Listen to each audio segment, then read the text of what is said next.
Hello everyone, my name is Pawan Kumar Yadav and I welcome to all of you in KP Physics classes. तो आज हम JEE Main and advanced class 12 physics की series start करने वाले हैं।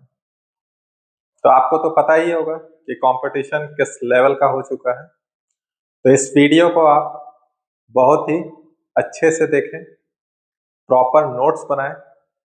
Notes रहेगा तो आपको आगे रिवीजन करने में दिक्कत नहीं आएगी, ठीक है। बाकी तो आप खुद समझदार हैं।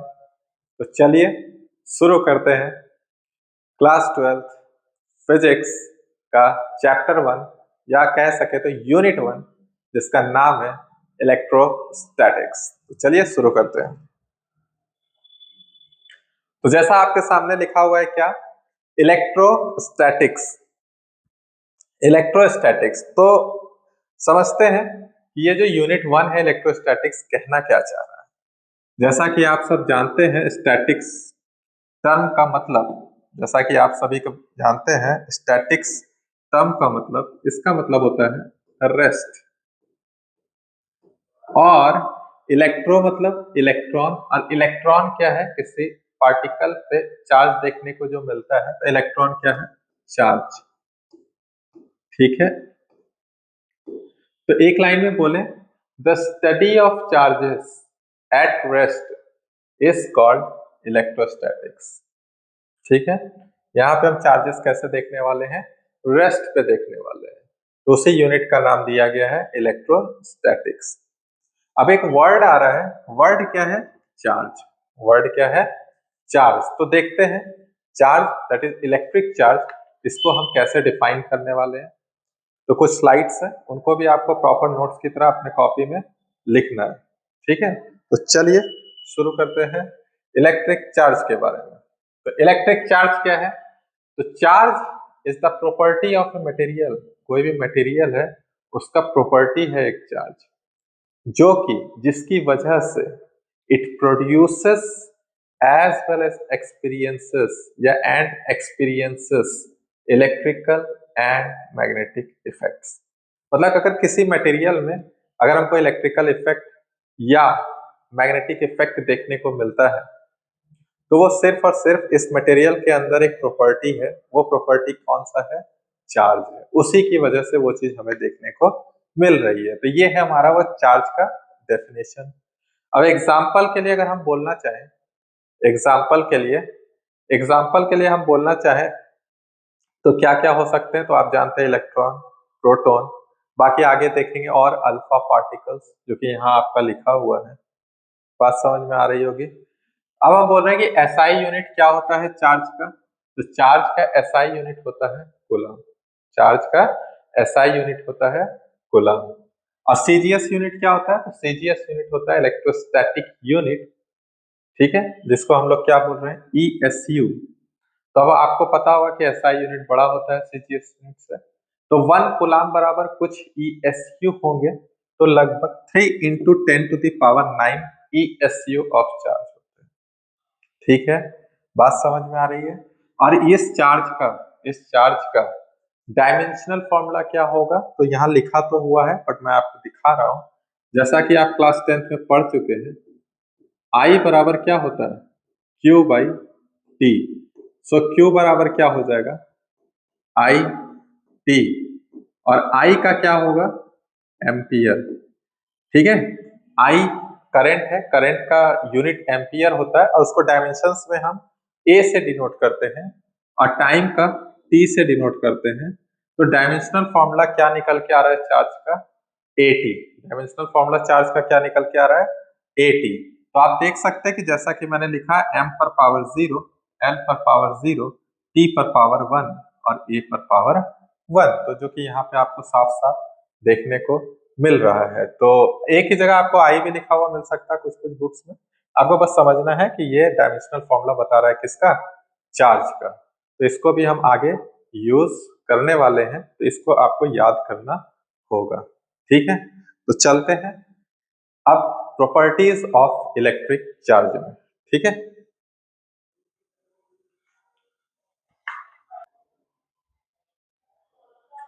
चलिए क्या लिखा हुआ है, प्रॉपर्टीज ऑफ चार्ज। तो सबसे पहले देखिए क्या लिखा हुआ है, चार्ज कैसा क्वांटिटी है, स्केलर क्वांटिटी है। चार्ज कैसा क्वांटिटी है, स्केलर क्वांटिटी। और आप स्केलर के बारे में जानते होंगे, स्केलर क्वांटिटी वो क्वांटिटी होती है जिसमें हम सिर्फ और सिर्फ किस चीज को देखते हैं, मैग्नीट्यूड को, वैल्यू को देखते हैं। ठीक है, तो चार्ज एक एडिटिव प्रॉपर्टी होता है चार्ज के पास। मतलब हम क्या कहना चाह रहे हैं कि चार्ज जो है, ठीक है ध्यान से सुनिएगा, चार्ज को हम एल्जेब्रिकली ऐड कर पाएंगे, वेक्टरली नहीं, एल्जेब्रिकली, क्योंकि स्केलर क्वांटिटी है। जैसे मान लीजिए कि कोई एक सिस्टम है, ठीक है ध्यान से सुनिएगा, उसमें +2 माइक्रोकूलम, -1 माइक्रोकूलम, +3 माइक्रोकूलम। तो अगर हम बोले तो इस पे टोटल कितना चार्ज है सिस्टम पे, तो सिंपली इसको ऐड कर देना है। जैसे +2 +3 +5 और -1 कितना हो जाएगा, +5 -1 4 माइक्रोकूलम। बात समझ में आ गया, +4 माइक्रोकूलम। तो सिंपल ऐड कर दिए ना। तो चार्ज कैसा है, स्केलर क्वांटिटी है। दूसरा पॉइंट क्या लिखा हुआ है कि चार्ज दो तरह के होते हैं, एक पॉजिटिव चार्ज और दूसरा क्या होता है, नेगेटिव चार्ज। कैसे समझेंगे कि चार्ज पॉजिटिव हुआ, मतलब कोई बॉडी पॉजिटिवली चार्ज कर सकते हैं इसको, कोई बॉडी को नेगेटिवली चार्ज कैसे हुआ, कैसे समझेंगे कि ये पॉजिटिवली चार्ज है, कैसे समझेंगे नेगेटिवली चार्ज है। तो क्या था, कोई भी बॉडी न्यूट्रल है, कोई भी बॉडी अभी जैसे ये क्या है, न्यूट्रल है, तो इसको हमको अगर पॉजिटिवली चार्ज बनाना होगा तो कैसे करेंगे, नेगेटिवली बनाना होगा तो कैसे करेंगे। ठीक है, तो अगर पॉजिटिवली बनाना है तो कैसे करेंगे, नेगेटिवली बनाना है तो कैसे करेंगे। तो पहले तो न्यूट्रल बॉडी के नाम मैंने बोला। न्यूट्रल बॉडी मतलब क्या होता है कि उसके पास जितने इलेक्ट्रॉन है उतने ही क्या है, प्रोटॉन है। समझिएगा, मतलब जितना नेगेटिव है उतना ही पॉजिटिव है, तो ओवरऑल जीरो हो रहा है ना चार्ज। इलेक्ट्रॉन को नेगेटिव से रिप्रेजेंट करते हैं, प्रोटॉन को पॉजिटिव से। तो जितने इलेक्ट्रॉन है उतने ही क्या है, प्रोटॉन है। तो ओवरऑल चार्ज जीरो है, इसलिए इसको न्यूट्रल बॉडी बोल रहे हैं। अब उसी बॉडी को हमको पॉजिटिव बनाना है, तो अब ध्यान से सुनिएगा, किसी भी एटम में एक न्यूक्लियस होता है, तो न्यूक्लियस के अंदर प्रोटॉन पाया जाता है, ठीक है, जहां न्यूट्रॉन भी रहता है, और उसके चारों तरफ इलेक्ट्रॉन रहता है। अगर हमको कोई भी चीज निकालना है किसी बॉडी से, तो प्रोटॉन नहीं निकलेगा, क्योंकि वो न्यूक्लियस में बाउंड है। तो चारों तरफ चक्कर कौन काट रहा है, इलेक्ट्रॉन। तो इलेक्ट्रॉन ही, जब कभी भी किसी बॉडी का चार्जिंग होगा तो उसमें इलेक्ट्रॉन रिस्पॉन्सिबल है उस चार्ज को लाने के लिए। ठीक है, तो इलेक्ट्रॉन ही रिमूव होगा। तो क्या समझ में आ रहा है कि अगर बॉडी को चार्ज करना है, जैसे पॉजिटिव चार्ज करना है, तो पॉजिटिव चार्ज करना है तो इलेक्ट्रॉन उसमें से क्या हो जाएगा, निकल जाएगा। तो अगर बॉडी लूज कर जाए कुछ इलेक्ट्रॉन्स को, उसमें कमी आ जाए इलेक्ट्रॉन्स की, तो वो बॉडी पॉजिटिवली चार्ज हो जाएगी। न्यूट्रल बॉडी के कंपैरिजन में बोल रहे हैं। उसी तरह से कोई न्यूट्रल बॉडी पे एक्स्ट्रा इलेक्ट्रॉन आ जाए, पहले से तो है लेकिन एक्स्ट्रा इलेक्ट्रॉन आ जाए, तो क्या हो जाएगा, उस बॉडी पे गेन हो जाएगा इलेक्ट्रॉन्स का, एक्सेस हो जाएगा इलेक्ट्रॉन। तो वो बॉडी कैसी कहलाएगी, नेगेटिवली चार्ज बॉडी। बात समझ में आई कि नहीं आई, ध्यान से सुनिए। देखिए यहाँ लिखा हुआ है, पॉजिटिवली चार्ज बॉडी का मतलब है लॉस ऑफ इलेक्ट्रॉन्स। इसका मतलब इसके पास कमी हो गया इलेक्ट्रॉन्स का। ठीक है, तो negatively charge body means excess of electrons. Clear हो गया, इसमें कोई ऐसा कुछ तो है नहीं। अभी चार्जिंग दिखाएंगे कैसे प्रोड्यूस कर रहे हैं चार्ज को, तो वहां पे और अच्छे से ये क्लियर हो जाएगा। बाकी हम बोल रहे हैं कि अगर किसी बॉडी से, मान लो दो आइडेंटिकल बॉडी है, दोनों न्यूट्रल है, एक से हमने चार्ज, एक को पॉजिटिव बनाया, तो पॉजिटिव बनाया तो इससे इलेक्ट्रॉन बाहर निकला, इससे इलेक्ट्रॉन क्या किया होगा, बाहर निकला होगा। तो इलेक्ट्रॉन बाहर निकला तो इलेक्ट्रॉन का कुछ तो मास रहा होगा, तो इसका मास घट गया कि नहीं घट गया न्यूट्रल के मुकाबले। और फिर इधर नेगेटिवली चार्ज को देखो, पहले ये न्यूट्रल था, इसको नेगेटिव बनाए, इसका मतलब इस पे एक्सेस इलेक्ट्रॉन आया, मतलब एक्सेस मास आया। अगर दोनों न्यूट्रल बॉडी सेम था, एक बार पॉजिटिव बना रहे हैं एक बार नेगेटिव बना रहे हैं, तो mass of positively charge particle less हो जाएगा नेगेटिवली चार्ज पार्टिकल से। बात समझ में आया कि नहीं आया। तो यहाँ पे क्या लिखा हुआ है, mass of negatively charge body is greater then mass of A positively charge identical body. Clear हो गई बात, समझ में आया। ठीक है, तो दूसरा प्रॉपर्टी भी हो गया। तीसरा प्रॉपर्टी देखते हैं, बहुत ही इंपॉर्टेंट है, charge is conserve. Charge is conserve का मतलब क्या समझ रहे हैं हम लोग, conservation of charge. Conservation of charge, जैसे एक सिस्टम है, आइसोलेटेड सिस्टम है, जैसे इस यूनिवर्स है, तो यहाँ पे हम चार्ज को ना ही क्रिएट कर सकते हैं ना ही डिस्ट्रॉय कर सकते हैं, बस उसको ट्रांसफर कर सकते हैं एक बॉडी से दूसरे बॉडी में इस सिस्टम के अंदर। या एक लाइन में बोले कि इस आइसोलेटेड सिस्टम में जो टोटल चार्ज है वो हमेशा क्या रहेगा, कांस्टेंट। चाहे आप कुछ भी डिस्टरबेंस क्रिएट करते हैं, हमेशा इस आइसोलेटेड सिस्टम के अंदर टोटल चार्ज क्या आने वाला है, कांस्टेंट आने वाला है। बात समझ में आया कि नहीं आया? एक एग्जांपल अगर हम लेना चाहें तो हम जैसे बोल रहे हैं कि ये सिस्टम है, सिस्टम में +5 माइक्रोकूलम, -1 माइक्रोकूलम, -2 माइक्रोकूलम। तो इस सिस्टम पे पूरा कितना चार्ज है? अगर सिस्टम पे पूरा देखें तो +5 -1 -2 दैट इज +2 माइक्रो, ठीक है, +2 माइक्रोकूलम, +2 माइक्रोकूलम। दिख रहा है कि नहीं दिख रहा है? तो +2 माइक्रोकूलम। अब हम क्या कहना चाह रहे हैं? अब हम कहना चाह रहे हैं कि इसमें कुछ डिस्टरबेंस क्रिएट किए, तो डिस्टरबेंस की वजह से मतलब कुछ तो किए होंगे, तो +5 की जगह देखने को मिल गया होगा +3 माइक्रोकूलम, -1 की जगह देखने को मिल गया होगा -3 माइक्रोकूलम।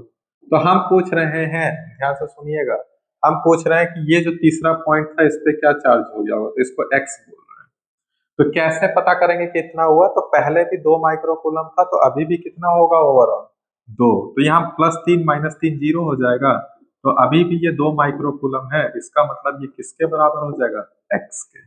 x +3 -3 तो ये 0, और x का वैल्यू कितना हो जाएगा, +2 माइक्रोकूलम। बात समझ में आया कि नहीं आया? तो चार्ज हमेशा क्या होगा, कंजर्व होगा। क्लियर हो गया स्टेटमेंट? उसके बाद इंपॉर्टेंट है चार्जेस क्वांटाइज्ड। चार्जेस क्वांटाइज्ड, इसको हम लोग बोलते हैं क्वांटाइजेशन ऑफ चार्ज, ठीक है।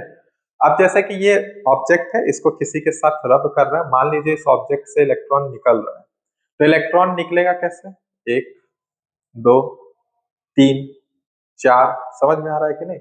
इंटीजर फॉर्म में आपका इलेक्ट्रॉन क्या कर रहा है, इससे रिमूव हो रहा है, इजेक्ट आउट हो रहा है। क्लियर हुआ? समझ में आया कि नहीं? अब एक इलेक्ट्रॉन का अपना चार्ज है, अगर नेगेटिव में देखें -1.6 into 10 to the power -19 coulomb. बात समझ में आ रहा है? Magnitude wise 1.6 into 10 to the power -19 coulomb, -19 coulomb, ठीक है। तो जितने इलेक्ट्रॉन निकलेंगे उसको उतने से मल्टीप्लाई कर दीजिए, तो जिससे निकले उसमें प्लस में चार्ज आ जाएगा, जिसपे गए उस पे किससे चार्ज आ जाएगा, माइनस में। तो उसके लिए एक फॉर्मूला आया। फॉर्मूला क्या है कि किसी भी बॉडी पे जो चार्ज है वो ±NE है। एन क्या है, नंबर ऑफ इलेक्ट्रॉन्स रिमूव हुए होंगे बॉडी से, या किसी बॉडी पे उतने इलेक्ट्रॉन्स गए होंगे। और ई क्या है, वो चार्ज का मैग्नीट्यूड, मतलब जो इलेक्ट्रॉन है जो गया, तो किसी पे गया तो उसका मैग्नीट्यूड है ना कुछ, जो कि कितना है magnitude wise 1.6 into 10 to the power -19 coulomb. तो समझ में आया? स्टेटमेंट पढ़ लीजिए।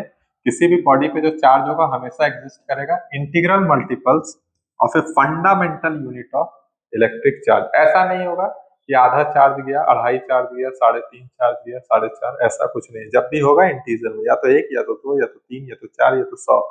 समझ में आया? कभी भी फ्रैक्शन में नहीं होगा। तो क्लियर हुआ? बात समझ में आया? ठीक है। आपके एग्जाम में जैसे नॉर्मल बोर्ड वगैरह में Q का वैल्यू दे देगा, E का वैल्यू आपको पता है, तो N निकाल लीजिए कि कितने नंबर ऑफ इलेक्ट्रॉन्स ट्रांसफर हुए होंगे। ठीक है।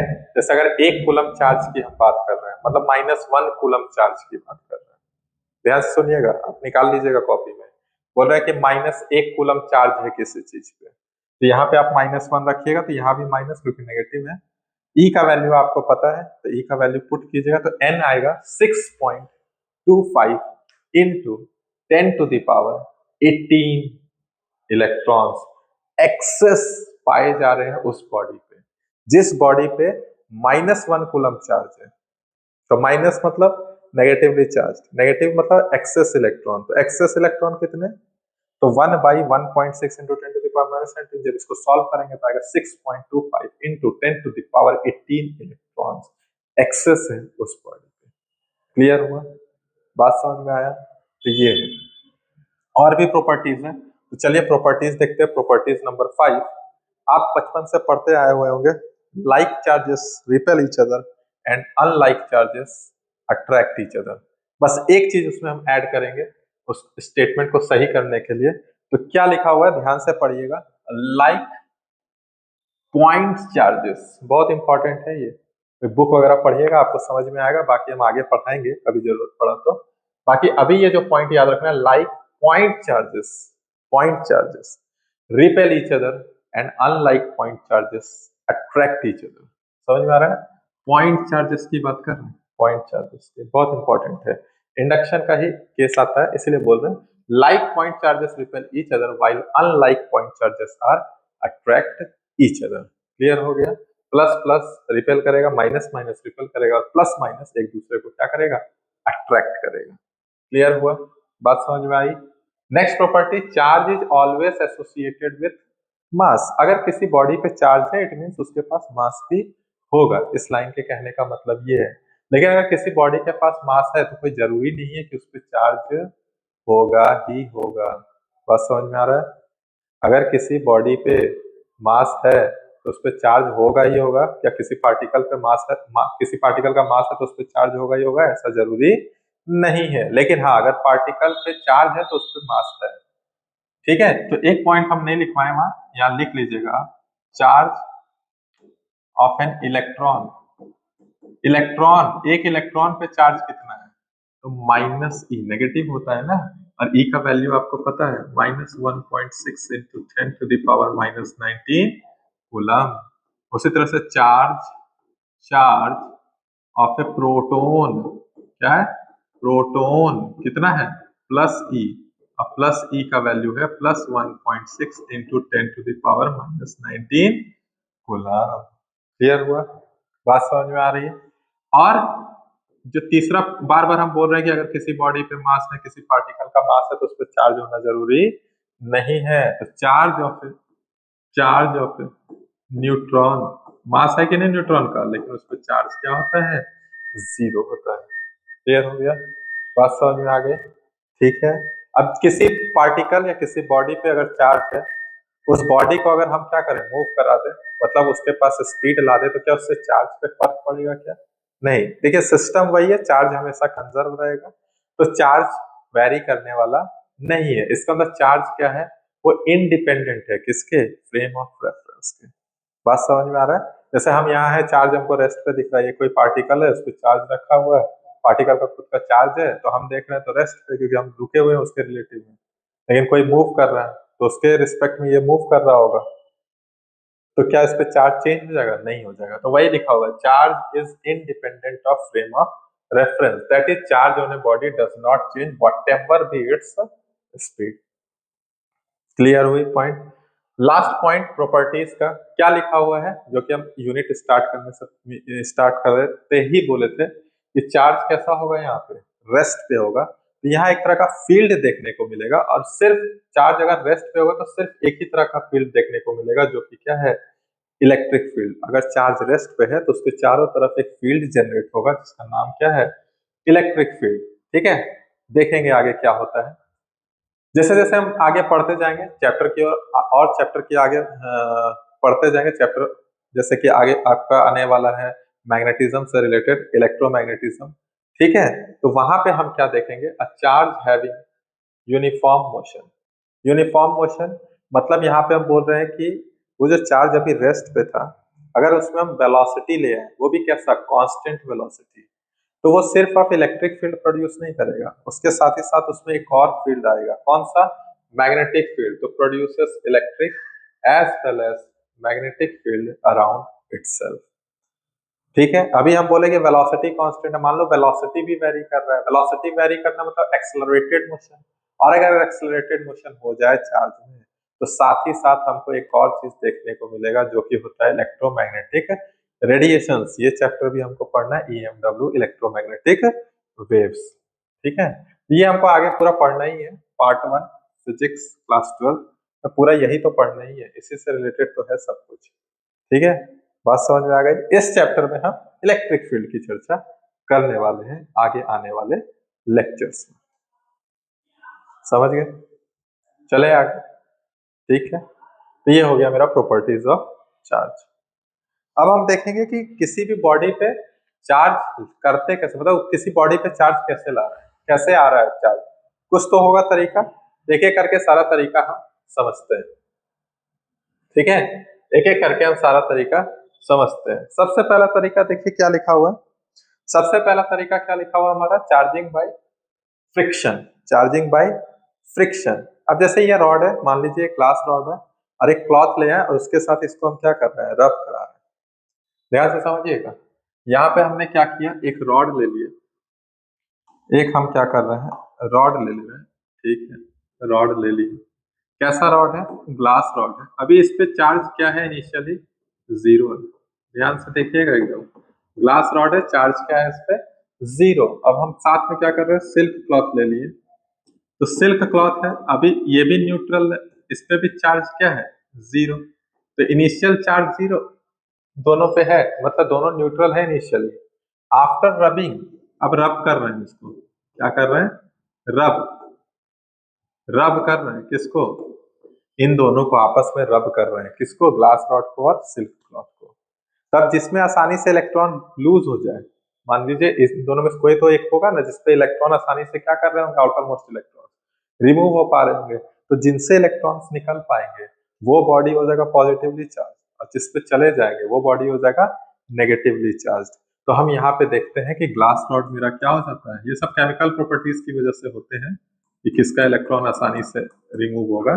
तो ग्लास रॉड का यहाँ सिल्क क्लॉथ के मुकाबले आसानी से इलेक्ट्रॉन क्या हो पाते हैं, रिमूव हो पाते हैं। तो रिमूव होंगे तो इससे इलेक्ट्रॉन निकलेंगे, तो इलेक्ट्रॉन निकलेंगे तो इस पे कौन सा आ जाएगा, पॉजिटिवली चार्ज रॉड हो जाएगा, ये पॉजिटिवली चार्ज रॉड हो जाएगा।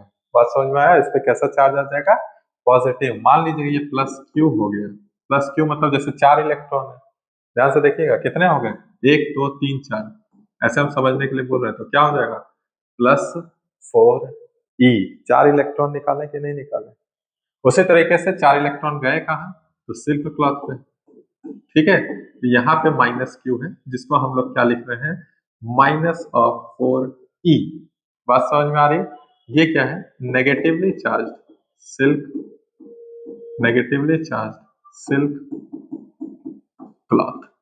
अच्छा, यहाँ कंजर्वेशन अभी भी चल रहा है, एक तो क्वांटाइजेशन हुआ, 4 निकला, 1 2 3 4 इंटीजर में निकला, गया भी इंटीजर में ही इस पे, ठीक है। दूसरा कंजर्वेशन भी है, ओवरऑल चार्ज पहले कितना था सिस्टम का, 0 + 0, अभी भी कितना है, +4E -4E। तो ओवरऑल चार्ज जो है आइसोलेटेड सिस्टम का वो कांस्टेंट है, पहले भी 0 था, अभी भी कितना है, 0 है। तो ये मेरा एक प्रोसेस हुआ बॉडी को चार्ज करने का, क्या है वो, चार्जिंग बाय फ्रिक्शन। बात समझ में आ गई, सिंपल था ये, ठीक है। आगे आते हैं, ठीक है, लिख रहे हैं ना साथ ही साथ, नहीं लिख रहे हैं तो स्टॉप करके लिखिए, लेकिन लिखिए, ठीक है, स्टॉप करिए, लिखिए, लिखना बहुत जरूरी है, ठीक है। देखते रहिएगा या बाद में भी लिख सकते हैं, जैसा भी लिखना चाहें। हम आपको पीडीएफ लिंक, इसका पीडीएफ जो होगा उसका लिंक शेयर कर देंगे, आप डाउनलोड कर लीजिएगा, नीचे लिंक में दिया रहेगा, ठीक है। Charging by conduction, charging by conduction. अब क्या है, take a charged conductor A and an uncharged conductor B. ध्यान से सुनिएगा, एक हम क्या कर रहे हैं, चार्ज्ड कंडक्टर,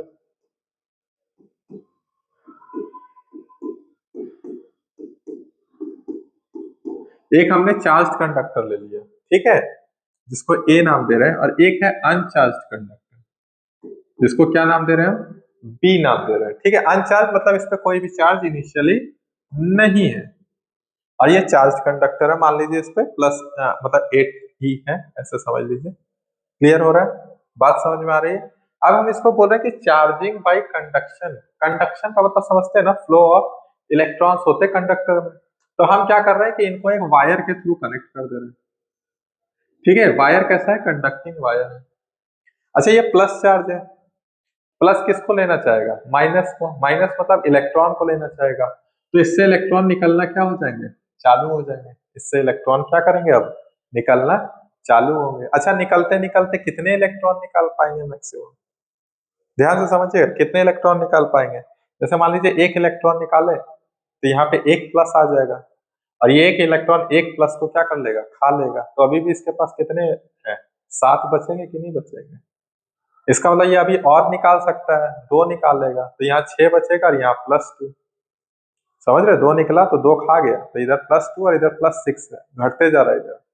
उसी तरह से यहाँ पे +5 होगा तो यहाँ +3 होगा, अब यहाँ +4 होगा और यहाँ पे भी +4, इसका मतलब 4 इलेक्ट्रॉन ट्रांसफर हुआ, ये भी +4 हो जाएगा और ये भी क्या हो जाएगा, +4, ठीक है। एक चीज का ध्यान रखना, ये आइडेंटिकल है दोनों, दोनों जो दोनों जो यहाँ पे कंडक्टर हैं वो कैसे हैं, आइडेंटिकल हैं शेप और साइज में।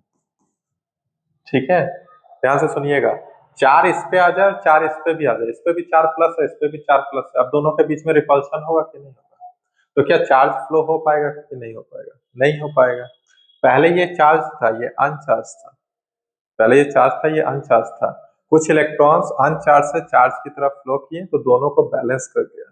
जैसे ही बैलेंस किया चार्जेस दोनों पे, तो यहाँ पे फ्लो ऑफ इलेक्ट्रॉन्स जो फ्लो हो रहे थे वो रुक गए। ठीक है, फ्लो ऑफ इलेक्ट्रॉन्स यहाँ पे क्या हो गया, रुक गए। क्लियर हो गया? तो देखिए क्या हुआ, एक्चुअल में इस पे चार्ज शुरू में क्यू था और इस पे क्या था, जीरो था, लेकिन जैसे ही यहाँ से चार इलेक्ट्रॉन गया होगा तो इस पे प्लस कितना हो जाएगा, एक दो तीन चार, उसी तरह से यहाँ पे भी एक दो तीन और क्या हो जाएगा, चार। हो जाएगा कि नहीं हो जाएगा?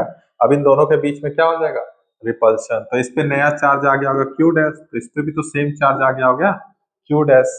तो कंजर्वेशन ऑफ चार्ज लगाओ, तो कंजर्वेशन ऑफ चार्ज क्या कहता है, बिफोर, तो बिफोर है कैपिटल क्यू प्लस जीरो, और आफ्टर क्या है, Q dash plus Q dash. तो यहाँ से टू क्यू डैश हो गया, तो क्यू डैश का वैल्यू हो जाएगा क्यू बाई टू। तो यहाँ पे भी चार्ज आ जा रहा है क्यू बाई टू, और यहाँ पे भी चार्ज आ जा रहा है क्यू बाई टू। ध्यान से सुनिएगा, चार्जिंग कर रहे हैं, ये चार्ज था, ये अनचार्ज था, अनचार्ज को भी हमने चार्ज कर दिया। देखिए ध्यान से, पहले एक चार्ज था, एक अनचार्ज था, तो ये पहले से चार्ज है, और हमारा प्रोसेस ऑफ चार्जिंग करना है बाई कंडक्शन। लिखे हैं कंडक्शन, मतलब कंडक्टिंग वायर के थ्रू कंडक्ट किए, मतलब कॉन्टैक्ट मिला है। क्या किए यहाँ पे, विथ कॉन्टैक्ट, क्या किए हम, विथ कॉन्टैक्ट, तो कॉन्टैक्ट में लाए। कॉन्टैक्ट में लाने से क्या हुआ कि अनचार्ज कंडक्टर से इलेक्ट्रॉन फ्लो किया, इलेक्ट्रॉन फ्लो करने से दोनों पे चार्ज जब बराबर हो गए, आइडेंटिकल था, कंडीशन इंपॉर्टेंट है, आइडेंटिकल होने चाहिए, तो जब दोनों पे चार्ज बराबर हो गए तो फ्लो ऑफ इलेक्ट्रॉन्स रुक गए। बात समझ में आया, और दोनों पे इक्वल चार्जेस हमको देखने को मिला। क्लियर हुआ, बात समझ में आया? तो क्या हो रहा है यहाँ पे, ये सब समझ में आया कि अनचार्ज जो कंडक्टर था वो पॉजिटिवली चार्ज कंडक्टर में चेंज हो गया। ठीक है, मान लीजिए आइडेंटिकल नहीं होता तो क्या होता, तो क्या होता, पानी वाला लो, पानी का केस पड़े ना, एक हाइयर और एक लोअर, एक हाइयर पोटेंशियल एक लोअर पोटेंशियल, जैसे अभी ये हाइयर पोटेंशियल है, ये क्या है, लोअर पोटेंशियल। ठीक है, तो हाइयर से लोअर की तरफ कुछ फ्लो करेगा, तो फ्लो करने के बाद दोनों का पोटेंशियल लेवल क्या हो जाएगा, सेम हो जाएगा। उसी तरीके से इस चैप्टर में हम इलेक्ट्रिक पोटेंशियल पढ़ने वाले हैं, ड्यू टू चार्ज, चार्ज की वजह से इलेक्ट्रिक पोटेंशियल होता है। उसकी मदद से देखेंगे कि एक समय ऐसा आएगा कि जब दोनों का पोटेंशियल क्या हो जाएगा, सेम, उस समय पे चार्ज फ्लो होना बंद हो जाएगा। तो उस मोमेंट पे भी हम देखेंगे, बस वहां पे चार्ज अलग अलग हो सकता है, क्योंकि अगर आइडेंटिकल नहीं रहेंगे तो चार्ज भी अलग अलग दोनों पे होंगे।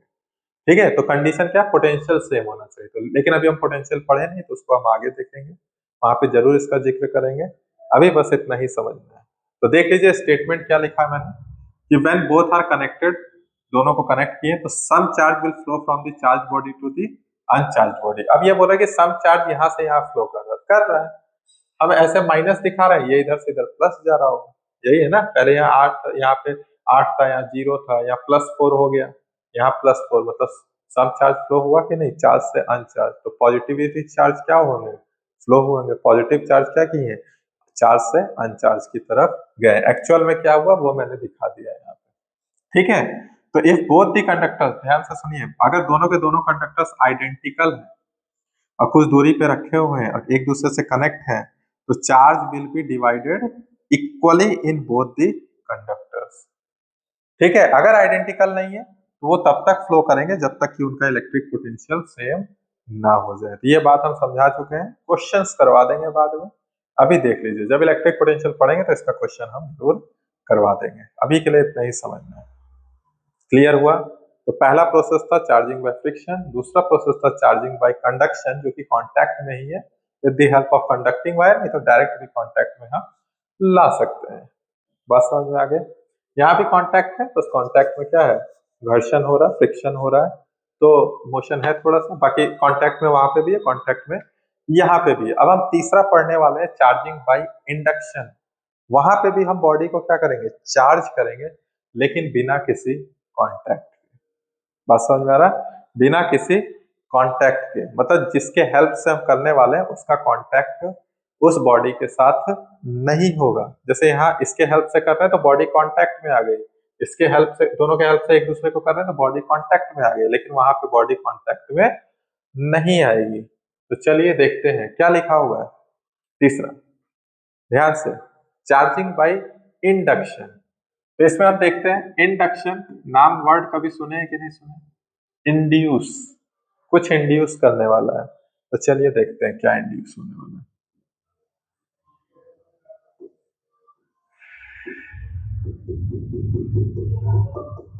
ये इंसुलेटिंग स्टैंड है, ठीक है।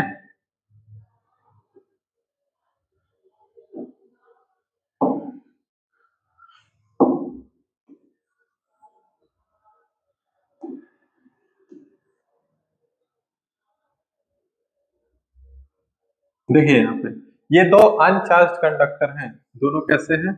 अनचार्ज कंडक्टर। दोनों कैसे हैं? अनचार्ज कंडक्टर, अनचार्ज कंडक्टर। स्टैंड इंसुलेटिंग है, अनचार्ज कंडक्टर, ठीक है। अब हम बोल रहे हैं अनचार्ज कंडक्टर हैं,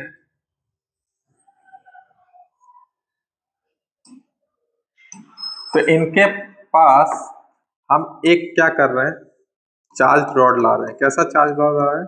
पॉजिटिवली चार्ज ग्लास रॉड है। जैसे ही ग्लास रॉड लाएंगे पॉजिटिव है तो ये इलेक्ट्रॉन को खो जाएगा, तो इस कंडक्टर के सारे इलेक्ट्रॉन को अपनी तरफ खींचेगा कि नहीं? तो यहाँ पे प्लस आ जाएगा। उसी तरह से इस कंडक्टर के भी सारे इलेक्ट्रॉन को अपनी तरफ खींचेगा। अब ये कंडक्टर इसके साथ कांटेक्ट में, तो इधर इलेक्ट्रॉन सारे आ जाएंगे और सारे प्लस किधर भाग जाएंगे? जितना दूर भाग सकते हैं।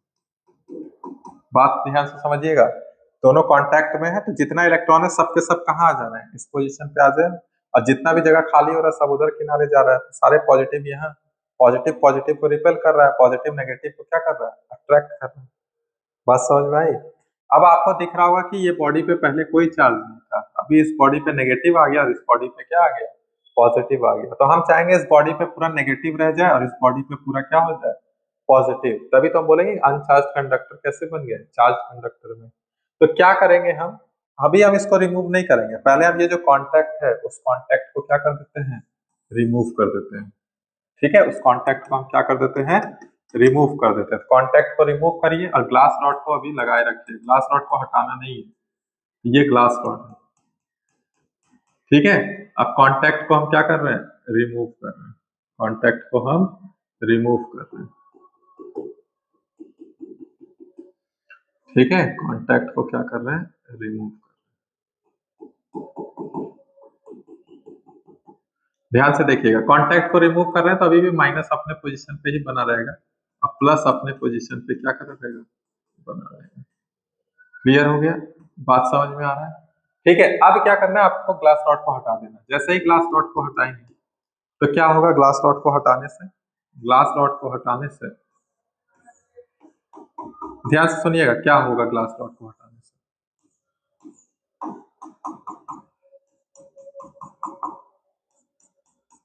ग्लास रॉड को हटाने से क्या होगा? जैसे ही ग्लास रॉड हटेगा, अब ये इलेक्ट्रॉन सारे इधर खींचे हुए थे, तो ये आपस में म्यूचुअल रिपल्शन होंगे कि नहीं? तो जैसे ही म्यूचुअल रिपल्शन होंगे तो ये यूनिफॉर्मली क्या हो जाएंगे? डिस्ट्रीब्यूट हो जाएंगे पूरे सरफेस ऑफ द स्फीयर पे। क्लियर हुआ? पूरे सरफेस पे ये यूनिफॉर्मली क्या हो जाएंगे? डिस्ट्रीब्यूट हो जाएंगे। उसी तरह से ये भी पूरे सरफेस पे क्या हो जाएंगे? यूनिफॉर्मली डिस्ट्रीब्यूट हो जाएंगे। इक्वल है दोनों, ठीक है। ज्यादा कम हो गया हो देख लीजिए, इक्वल है दोनों पे, चार्जेस क्या है? इक्वल है, क्योंकि पहले भी कोई चार्ज नहीं था तो अभी भी कोई चार्ज नहीं होगा। ओवरऑल चार्ज सिस्टम पे क्या हो जाएगा? कंजर्व होना चाहिए। बात समझ में आई? तो ये प्रोसेस है। क्या प्रोसेस है, क्या है मेथड वन में? पहले अनचार्ज कंडक्टर को लाएं, उनको चार्ज करना है विदाउट कॉन्टैक्ट, उनको चार्ज करना है विदाउट कॉन्टैक्ट, बिना किसी कॉन्टैक्ट के। तो उसमें हमको चार्ज को इंड्यूस कराना पड़ेगा। चार्ज को क्या कराना पड़ेगा? इंड्यूस, नया चार्ज लाना पड़ेगा। कैसे लाएंगे? तो बाहर से एक पॉजिटिवली चार्ज रॉड लाएं, उसकी वजह से इसमें इलेक्ट्रॉन सारे एक तरफ खींचे आए और सारे प्लस एक तरफ हो गए। तो हम क्या करें, प्लस कैसे आएगा? इलेक्ट्रॉन की जगह खाली हो गई तो वही सारे प्लस हो गए, ठीक है। अब हम क्या करेंगे, दोनों को सेपरेट कर देंगे। सेपरेट करने के बाद ग्लास रॉड को हटाएंगे तो सारे चार्ज इस पे यूनिफॉर्मली डिस्ट्रीब्यूट हो जाएंगे ड्यू टू म्यूचुअल रिपल्शन। तो एक बॉडी, एक चार्ज स्फीयर कैसा हो गया? एक अनचार्ज कंडक्टर कैसा बन गया? नेगेटिवली चार्ज कंडक्टर, एक अनचार्ज कंडक्टर कैसा बन गया, पॉजिटिवली चार्ज कंडक्टर। बात समझ में आ गई? ठीक है, हम एक और मेथड देख सकते हैं चार्जिंग बाय इंडक्शन में, तो चलिए उसको भी देख ही लेते हैं। एक और मेथड देख सकते हैं, समझ में आया? इंपॉर्टेंट है ये, समझ में आया कि नहीं आया? ध्यान से देखिए, थ्योरी है, थोड़ा सा थ्योरी है आज के क्लास में, आज के लेक्चर में, इसे आप देख लीजिए। कल से हम कूलम्ब्स लॉ देखेंगे, तो क्वेश्चन भी करेंगे एक से एक। तो आज के लिए थोड़ा सा आपके लिए हैवी होगा, थ्योरी है लेकिन इजी थ्योरी है, ऐसा नहीं कि कोई डिफिकल्ट थ्योरी है, बहुत ही सिंपल सा टॉपिक चल रहा है एकदम चार्ज के बारे में। ठीक है, रिवीजन करते रहिएगा, ध्यान से सुनिएगा। अभी ये अनचार्ज कंडक्टर क्या है, अनचार्ज कंडक्टर, ठीक है। तो वही केस हम करने वाले हैं, इस बार एक ही कंडक्टर है, उस बार दो कंडक्टर थे, नेगेटिव भी बनाया और पॉजिटिव भी। दूसरे स्टेप में हम क्या कर रहे हैं, वही सिमिलर पॉजिटिवली चार्ज रॉड इसके नजदीक ला रहे हैं। तो लाने से क्या होगा, कुछ तो होगा, उसको लेके आइए। लेके आए तो क्या देखने को मिला, जैसे ही लाएंगे तो वापस से इंडक्शन बोल रहे हैं ना, तो चार्ज इंड्यूस होंगे, तो चार्ज इंड्यूस तो यहाँ नेगेटिव नेगेटिव नेगेटिव नेगेटिव और यहाँ positive positive positive positive. Clear हुआ, बात समझ में आया? ठीक है, अब देखिए यहाँ पे हम क्या बोल रहे हैं, ये मेरा दूसरा स्टेप था, ठीक है। अब दूसरा स्टेप होने के बाद हम तीसरा स्टेप देख रहे हैं। तीसरा स्टेप में हम बोल रहे हैं कि अब इस बॉडी को या तो पॉजिटिव बनाना है या तो नेगेटिव बनाना था, ठीक है। तो अब क्या होगा, नेगेटिव या पॉजिटिव कैसे बनेगा, ये पॉजिटिव चार्ज जो है इस नेगेटिव को पकड़ा हुआ है और इस पॉजिटिव को दूर भेज रहा है। तो हम, मेरा एक कॉन्सेप्ट है अर्थिंग का, क्या चीज का कॉन्सेप्ट है, अर्थिंग का। अच्छा, अर्थिंग क्या होता है, ओशियन ऑफ इलेक्ट्रॉन्स।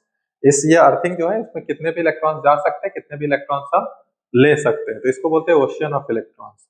अब जैसे ये पॉजिटिव चार्ज है तो नेगेटिव को अपनी तरफ खींच रहा है, तो अर्थ से इलेक्ट्रॉन आ रहे होंगे, ठीक है। इलेक्ट्रॉन आएंगे आएंगे आएंगे आएंगे, तो इतने इलेक्ट्रॉन आएंगे तो ये तो इसको तो कुछ नहीं करेगा, जो करेगा इस प्लस को, ठीक है, रिपल्शन भी है, लेकिन इस प्लस को क्या कर रहा होगा, वो न्यूट्रलाइज कर रहा होगा। तो इलेक्ट्रॉन आते आते आते आते इसको पूरा क्या बना देगा, नेगेटिवली चार्ज बॉडी। इलेक्ट्रॉन इसको पूरा क्या बना देगा, नेगेटिवली चार्ज्ड बॉडी। तो देखते हैं क्या हम कहना चाह रहे हैं, इसका नेगेटिवली चार्ज बॉडी हम बना देते हैं, फुल क्या हो जाएगा, नेगेटिवली चार्ज्ड बॉडी, ठीक है। ध्यान से सुनिएगा, नेगेटिवली चार्ज्ड बॉडी, ठीक है। अब ये क्या हो गया, नेगेटिवली चार्ज्ड बॉडी हो गया पूरे पे, ध्यान से समझिएगा, या ऐसे करिए, इसको हम हटा देते हैं, ये प्लस गायब हो गया, प्लस क्या हो गया होगा, गायब हो गया, इस इलेक्ट्रॉन की मदद से ये प्लस क्या हो गया, गायब हो गया, ठीक है।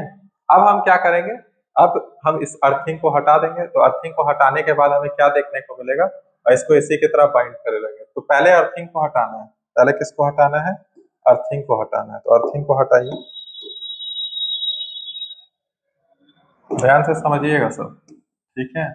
अब अर्थिंग को हटा देना, तो अर्थिंग को हटाने से क्या होगा, देखिए ध्यान से, अर्थिंग को हटाने से वो नेगेटिव चार्ज जो बाउंड थे वो अभी भी बाउंड ही रहेंगे, ठीक है। इसके बाद हमको क्या हटा देना है, ग्लास रॉड को, और जैसे ही ग्लास रॉड हटाएंगे तो हमको क्या देखने को मिलेगा कि वापस से यूनिफॉर्मली डिस्ट्रीब्यूट हो जाएंगे, कौन, नेगेटिवली चार्ज्ड पार्टिकल, मतलब नेगेटिव चार्ज मतलब electron, electron due to mutual repulsion uniformly distribute हो जाएंगे जो कंडक्टर था उस पे। तो अनचार्ज कंडक्टर हमको क्या देखने को मिल गया, नेगेटिवली चार्ज कंडक्टर। तो ये भी चार्जिंग करने का एक तरीका है। तो देख लीजिए, सबसे पहले अनचार्ज कंडक्टर लाए, फिर ग्लास रॉड लाए, ग्लास रॉड की हेल्प से इंड्यूस हुए चार्जेस, अब इंड्यूस हुए तो प्लस चार्ज को न्यूट्रलाइज किया किसने, question of electron, that is earthing ने।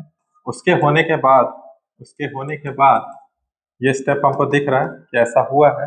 होने के बाद क्या कर रहे हैं, हम अर्थिंग हटा रहे हैं, अर्थिंग हटने के बाद फिर फाइनली हम क्या कर रहे हैं, ग्लास रॉड को रिमूव कर रहे हैं। ग्लास रॉड के रिमूव करने से ये सारे के सारे इलेक्ट्रॉन्स यूनिफॉर्मली डिस्ट्रीब्यूट हो गए ड्यू टू म्यूचुअल रिपल्शन। बात समझ में आया?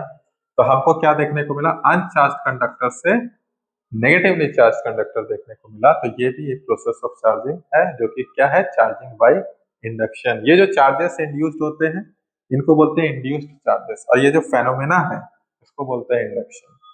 क्लियर हो, बात समझ में आया? तो तीन प्रोसेस पढ़ चुके, charging by friction, charging by conduction दोनों ही कांटेक्ट थे। चार्जिंग बाय इंडक्शन ये कांटेक्ट में नहीं था, विदाउट कांटेक्ट था। ठीक है, मतलब जो चार्ज ला रहा है वो कांटेक्ट में उसके साथ नहीं है। क्लियर हुआ? और भी प्रोसेस है, एक एक करके देख लेते हैं हम प्रोसेस। क्या लिखा हुआ है? सबसे पहला प्रोसेस थर्म आयनिक एमिशन। थर्म मतलब टेम्परेचर, हीट।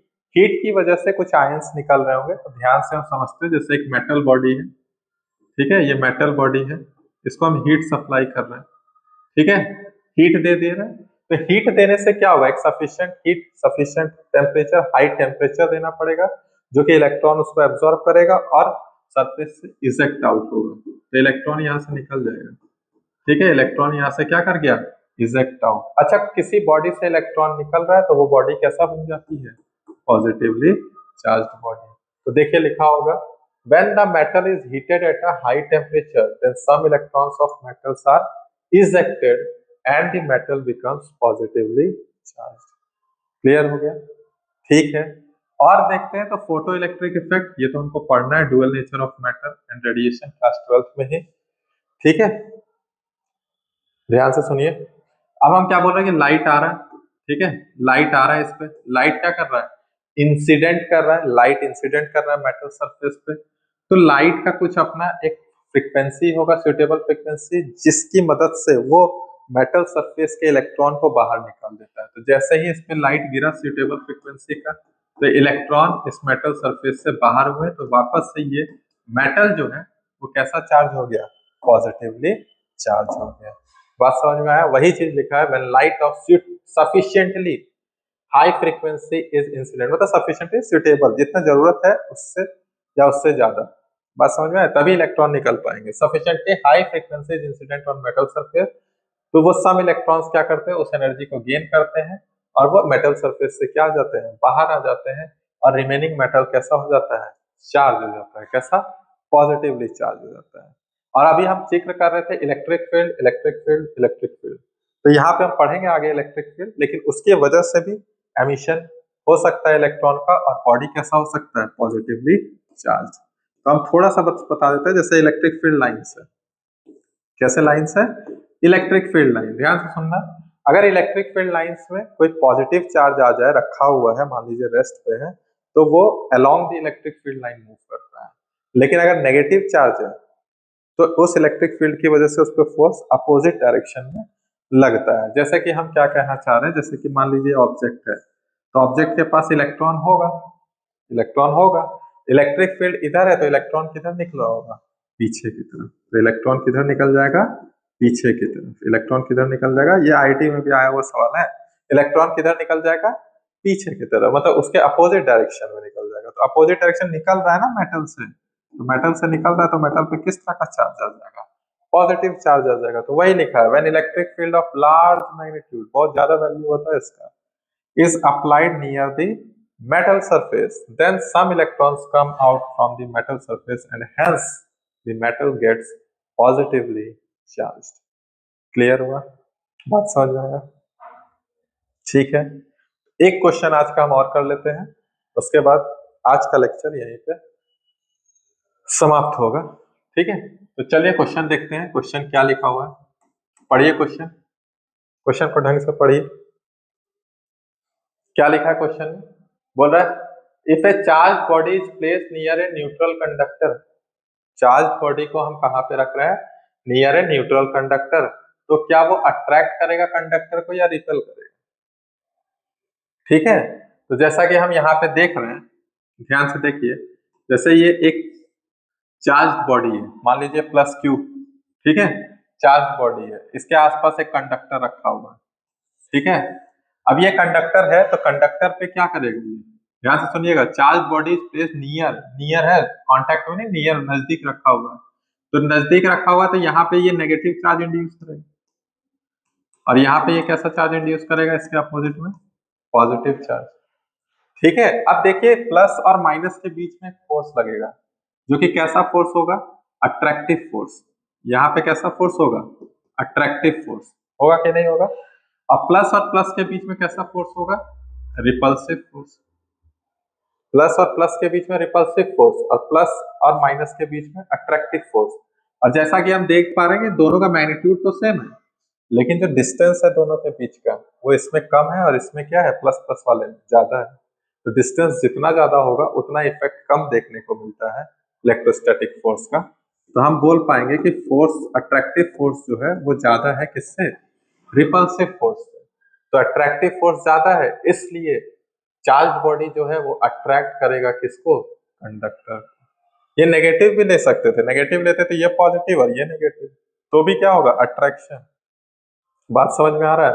मान लीजिए अगर हम पॉजिटिव चार्ज रखे हैं, ध्यान से समझिएगा, एक टर्म हम बोलने वाले हैं, एक पॉजिटिव चार्ज रखे हैं और ये बॉडी हमारी तरफ खींची आ रही है, मतलब जो भी बॉडी है वहां पे वो खींची आ रही है इस पॉजिटिव चार्ज की वजह से। क्या आप कह पाएंगे कि वो बॉडी पॉजिटिव है या नेगेटिव है या न्यूट्रल है, कह पाएंगे क्या?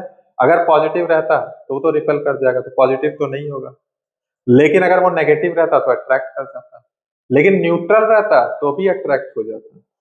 ध्यान से समझिएगा, एक पॉजिटिवली चार्ज बॉडी है, अगर हम यहाँ पॉजिटिव रख दे तो वो तो रिपल कर जाएगा, लेकिन अगर नेगेटिव रख दे, पॉजिटिव है तो पॉजिटिव रखेंगे तो क्या कर जाएगा, रिपेल। पॉजिटिव है, नेगेटिव रखेंगे तो क्या हो जाएगा, अट्रैक्ट। ठीक है, क्या हो जाएगा, अट्रैक्ट। लेकिन अगर पॉजिटिव है और न्यूट्रल है तो भी क्या हो जाएगा, अट्रैक्ट ही करेगा। बात समझ में आ रहा है। यही सेम टर्म नेगेटिव के लिए भी कर लीजिए, negative negative repel, negative positive attract, negative neutral वो भी अट्रैक्ट ही करेगा। तो आप अट्रैक्शन में बता सकते हैं क्या कि कोई सामने वाला बॉडी कैसा है, नहीं बता सकते हैं, वो न्यूट्रल भी हो सकता है या उसके अपोजिट वाला भी हो सकता है। लेकिन जब रिपल्शन की बात आ रही होगी तो जो बॉडी इधर होगा वही बॉडी उधर भी होगा। अगर प्लस इधर है तो उधर भी क्या होगा, प्लस। इधर माइनस है तो उधर भी क्या होगा, माइनस। इसलिए आपको एक टर्म लिखा आता होगा, रिपल्शन इज द, ध्यान से, repulsion is the sure test of electrification. बात समझ में आया। रिपल्शन के केस में जिस बॉडी से आप देख रहे होंगे रिपल्शन, वही बॉडी सामने वाला प्रेजेंट होगा, वहां न्यूट्रल जैसा कुछ भी नहीं है। तो repulsion is the sure test of electrification. बात समझ में आ रही कि नहीं आ रही? ठीक है, बाकी यहाँ का आंसर क्या होगा, यहाँ का आंसर हो जाएगा मेरा अट्रैक्टिव। यहाँ का आंसर कैसा हो जाएगा, अट्रैक्टिव। ठीक है, आंसर क्या हो जाएगा, अट्रैक्टिव। क्लियर हुआ कि नहीं हुआ, मैंने बता दिया यहाँ पे। ठीक है, समझ में आ गया ना। इसका आंसर बोले नहीं थे लेकिन समझा दिए थे। तो अगर चार्ज बॉडी न्यूट्रल कंडक्टर के नजदीक रखा हुआ है तो वो क्या करेगा, चार्ज बॉडी पॉजिटिव हो चाहे नेगेटिव हो उससे कोई फर्क नहीं पड़ता, अगर न्यूट्रल कंडक्टर है सामने तो वो उस बॉडी को क्या करेगी, अट्रैक्ट कर रही होगी। तो वही यहाँ पे इसका आंसर है। और लास्ट में repulsion is the sure test of electrification. बस समझ में आ गई। ठीक है, तो आज के लिए हम इस लेक्चर में सिर्फ चार्ज के बारे में देख पाए, डेफिनेशन देखें, उसका यूनिट देखें, डायमेंशन देखें, प्रॉपर्टीज देखें और प्रोसेस ऑफ चार्जिंग देखें। ठीक है, तो कल हम नए वीडियो में कूलम्स लॉ को देखने वाले हैं, तो बने रहिए और नोट्स जरूर बनाइए। ठीक है, बाकी साथ ही साथ जितने क्वेश्चंस हम करवाएंगे उतने क्वेश्चंस तो आपको करने ही है। बाकी आपको मेन, अगर आपके पास कोई मॉड्यूल है तो उसे आप लगाएं, और सबसे ज्यादा important JEE Main and JEE advance के प्रीवियस ईयर क्वेश्चंस आपको अटेम्प्ट करने हैं। तो जैसे जैसे मैं जो टॉपिक पढ़ाते जाऊंगा उन सारे के पीवाईक्यू आपको अटेम्प्ट करते जाने हैं।